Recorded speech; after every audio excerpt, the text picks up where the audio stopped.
Hello mga ka-London! Loan dito, loan doon. For today's video ay panibago na namang online loan application ang ating re-reviewin. Tara, samahan niyo kung alamin kung ito na ba ang solusyon sa pera problema natin. Kung bago nga lang pala sa channel na ito ay mag-subscribe ka na at i-click ang notification bell para lagi kang updated sa mga susunod pa nating mga videos. Araw-araw tayo ay nagtatrabaho at kumakayod para kumita ng pera. Pero may mga pagkakataon talaga sa buhay natin na hindi natin maiwasan na tayo ay nagigipit. Kaya naman, naghahanap tayo ng pwede nating pag-utangan. So ngayon, ang mga madali nating lapitan ay yung mga online loan application. Pero syempre, mahirap magtiwala dahil marami na ding naloko ng mga online loan application na ito.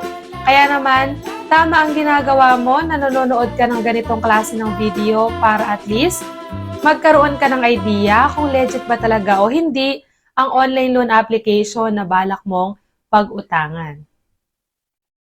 Palagi ko nga sinasabi na hindi masamang mangutang lalo na tayo ay nasa oras ng kagipitan. Pero dapat marunong tayong kumilatis ng tamang online loan application na ating lalapitan para hindi tayo magsisi sa huli. Dahil alam naman natin, bago tayo makapag-loan ay ibibigay natin ang ating personal information. At kung balak nga nating mag-loan at desidido na talaga tayo, ay siguraduhin ilimit lang sa 3 hanggang 5 contacts ang nasa phone book ng ating mga cellphone para at least kung mag-message man yung mga agent ng OLA, ay hindi lahat masenda ng messages yung nasa phone book natin. Dito nga pala sa review natin ay tuturuan ko rin kayo ng step-by-step procedures kung paano ba mag-loan at kung magkano na lang ba ang makukuha natin sa amount na ilo-loan natin. Ang online loan application na i-review natin ngayong araw ay walang iba kundi ang Meets Money Loan. At ang ganda nga na ipinapakita sa ads nila dahil napakababa daw ng interest rate. At pwede ka lang namang mag-loan ng hanggang 80,000 pesos. At dito nga daw ay 3 steps lang ay pwede mo nang makuha ang amount na niloan mo. So napakabilis lang. So tingnan natin kung totoo ba talaga ito.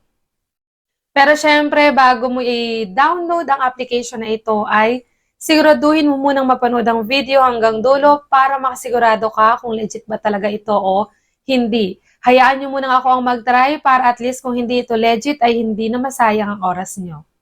Itong OLA na ito ay may 4.9 na ratings ang taas at sabi dito ay pwede ka daw mag-loan ng hanggang 100,000 pesos at ang loan terms ay 180 days. So, napakaganda talaga ng ipinapakita nila kaya tingnan nating maigi kung totoo ba talaga ito. At nandito na nga tayo sa homepage nila. Ang nakalagay dito na loan amount is 5,000 up to 30,000 pesos. So, ito siguro ay sa first-time user. At nakalagay dito, maintaining a good loan record will continue to increase the loan limit. So, syempre, pag maganda kang magbayad or good payer ka is mas malaki yung chance talaga na tumaas ang credit limit.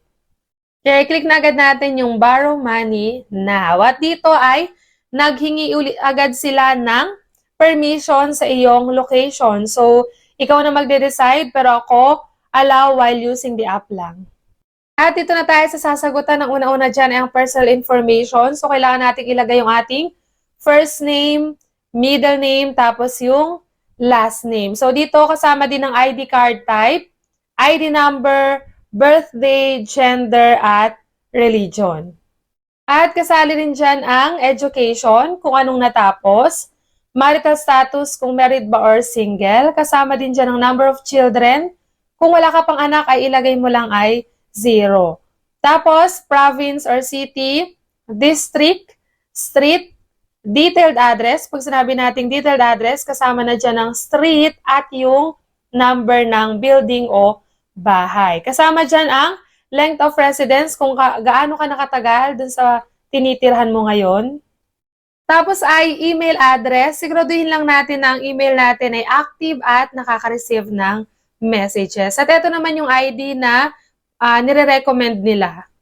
At una na dyan ay ang PhilHealth, passport, driver's license, postal, SSS, at marami pang iba dyan. Pili na lang kayo kung anong available na ID na meron kayo. At kaya siguro 3 steps lang to ay medyo mahaba-haba yung mga sasagutan.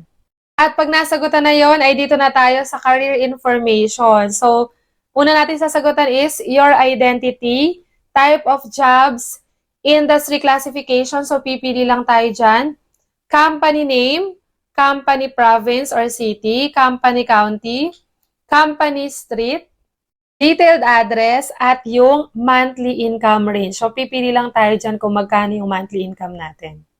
So, dito sa your identity, pipili ka lang dyan kung full-time employee ka ba or less than 2 years, full-time employee or over 2 years, kung manager ka ba, executives, temporary, contractor, at marami pang iba. So, piliin mo lang dyan kung anong identity mo dyan sa work.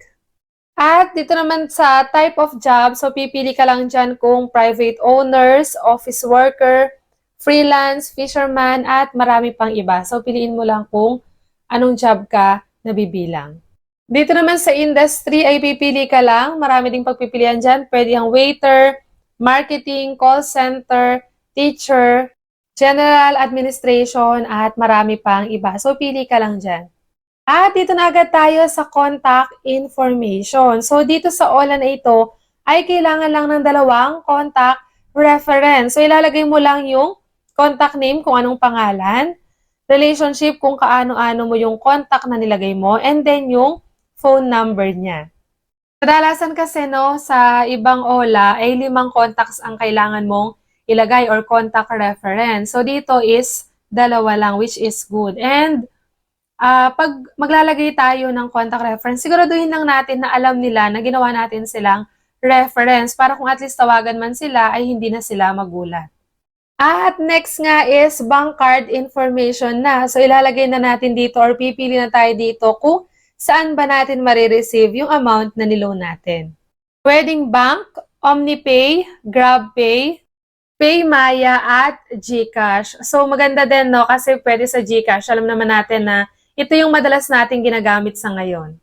At last na ay ang facial recognition. So maganda naman na may ganito na facial recognition para at least makasiguro talaga na ikaw talaga yung naglo-loan at hindi nagamit lang yung ID mo para ipang-loan. At bumalik nga ako dito. So nakalagay dito 5,000 pesos ang maximum borrowable. At ang kanyang daily interest rate is 0.05%. So mababa lang. So tingnan natin, i-apply na natin agad. At dito pala ay papipiliin ako kung magkano ba yung ilo-loan ko. So, meron ditong 5,000, 8,000, at 30,000 pesos. At ang loan term daw ay 120 days. So, tignan natin kung totoo ba na pwedeng pumili dito. So, try natin yung 5,000 pesos. At magkano nga kaya ang aking maluloan na amount? At dito nang lumabas na. So, binigyan lang ako ng credit limit na 3,000 pesos for first-time users at ang loan term ay 91 days. Mahaba-haba ang kanyang loan term. Pero buo ko bang makukuha yung 3,000? At kung hindi, magkano ba ang aking makukuha? So dito nakalagay, makikita mo agad dito na amount received is 1,650 pesos. So ang laki ng makakatas or mababawas dun sa amount na niloan natin, halos kalahati. Kasi mapupunta pala dun sa technical service fee, which is 15%, review consulting fee, 25%, napakataas. 1/4 ng ilo-loan mo mapupunta sa review consulting fee. Tapos, meron pa silang pay fee na 5%. Tapos, ang baba, kunwari, ng kanilang interest rate, daily interest rate, which is 0.05%. Kahit mababa yung kanyang interest rate, napakarami namang iba't ibang fee dito sa OLA na ito. So, yung 3,000 mo, ang makukuha mo ay 1,650 pesos na lang. So, napakalaki po ng mababawas dun sa ilo-loan mo na 3,000 pesos. At nakita nyo na nga po yung loan details natin, no? Lagi ko lang ding sinasabi sa inyo na mas maganda na pinapanood nyo muna yung video hanggang dulo para at least magkaroon kayo ng idea kung legit ba talaga yung OLA na paglo-loanan ninyo. At Siyempre, ang desisyon ay lagi ko pa rin iniiwan sa inyo kung itutuloy nyo pa ba ang paglo-loan o hindi na. At dito na nga natatapos ang ating review. Hanggang sa muli mga ka-London! Bye-bye!